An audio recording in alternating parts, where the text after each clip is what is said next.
Ang tindi ng init, guys. Napakainit po ng panahon. Kailangan po mag-init po tayong lahat.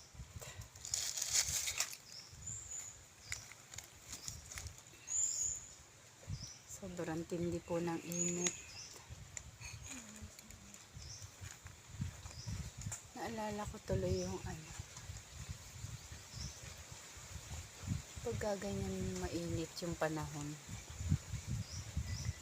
Naalala ko po yung mga tsinelas pong goma.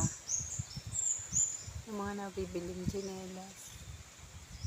Pag natatapat, pag naiiwan mo sa initan binili mo lang mahaba. Tapos pag naiwan mo sa init, ipagbalik mo maliit na.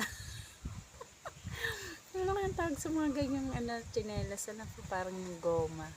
Goma siya. Lalo na po tumatindi po ang init. Ay, naku, pagbalik mo, maliit na yung mga tsinelas mo. Magtataka ka.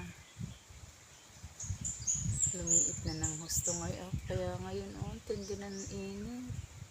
Kaya po yung mga tsinelas niyo po dyan, goma, naku, ipasok niyo po sa loob ng bahay niyo. At panigurado pong yan po ay malaki nung binili nyo pag naiwan nyo po sa labas, lalo na po tumatindi ang init, ay maliit na po iyan. Liliit na.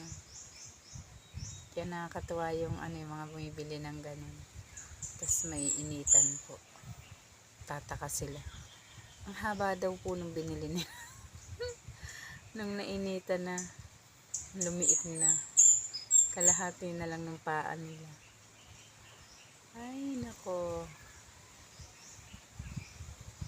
Pero napakatindi po ng init ngayon.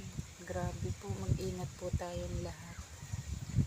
Lagi po tayong uminom ng tubig. Kailangan lagi po tayong ibaong tubig. Kahit saan po tayo pupunta. Tapos bimpo. Marami kayong tubig, yung bimpo po basa-basain nyo, tsaka po ikukuskus sa dampi-dampi lang po sa braso, sa may para po iwas